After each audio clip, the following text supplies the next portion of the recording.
Selamat pagi Ibu. Perkenalkan, nama saya Wani. Oh iya, selamat pagi. Buat saya perawat Santi. Saya perawat di sini. Ada yang bisa saya bantu, Bu? Begini Bu, saya dan suami saya berencana untuk KB. Tapi saya masih bingung untuk memilih KB apa yang cocok untuk saya gunakan. Jadi saya ingin meminta penjelasan dari Ibu terkait jenis-jenis alat kontrasepsi apa saja yang bisa saya gunakan nanti. Sebelumnya Ibu sudah pernah menggunakan KB? Belum pernah Bu. Oh iya, kalau boleh tahu, Ibu sekarang punya anak berapa? Saya punya 3 anak Bu. Anak paling kecil Ibu usia berapa? Yang paling kecil usianya 1 tahun. Saat ini apakah Ibu masih menyusui? Saya sudah berhenti menyusui sejak 2 bulan yang lalu. Baiklah Bu, kalau memang itu sudah keputusannya, di sini saya akan menjelaskan alat kontrasepsi. Di antaranya ada KB suntik, pil, implan, kondom, dan AKDR. Oh, seperti itu ya Bu. Jadi apa-apa saja keuntungan dan kerugian dari masing-masing alat kontrasepsi itu? Saya akan menjelaskan satu persatu agar nantinya Ibu tidak bingung lagi untuk memilih alat kontrasepsi apa saja yang akan digunakan. Iya Bu. Di sini saya punya lembar balik. Ibu bisa baca-baca materinya ya Bu. Yang pertama, jenis suntik KB. Suntik KB itu ada dua, yaitu KB suntik per bulan dengan suntik per 3 bulan. Keuntungannya dapat meningkatkan kenyamanan dalam hubungan suami istri karena tidak perlu takut hamil dan juga dapat dipakai untuk semua usia dalam usia masa subur.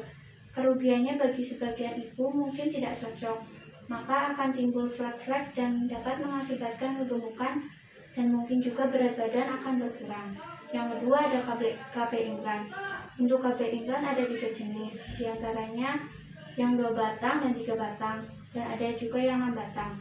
Implan 2 dan 3 batang itu waktu keefektifannya hanya 3 bulan, sedangkan pada 6 batang mampu bertahan selama sempurna setelah pengangkatan dan tidak menaikkan tekanan darah ibu.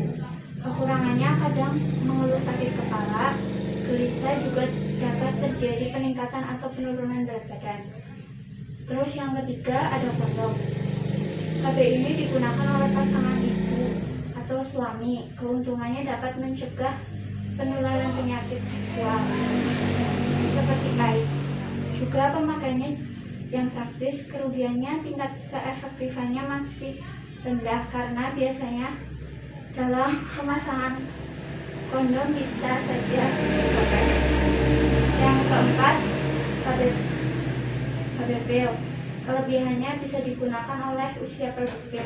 Apabila ibu lupa meminumnya, kemungkinan kehamilan itu bisa terjadi Bu. Terus yang kelima AKDR, disebut dengan IUD. Keuntungannya mencegah kehamilan dalam jangka panjang, yaitu 10 tahun. Jenisnya OPT, tidak mengandung efek hormonal, tidak perlu khawatir akan faktor luka seperti pada penggunaan pil. Selain itu, dapat diangkat kapan saja kalau ibu mau. Kekurangannya dapat terjadi pendarahan pada awal remasangan, serta haid akan menjadi lebih lama dan lebih banyak.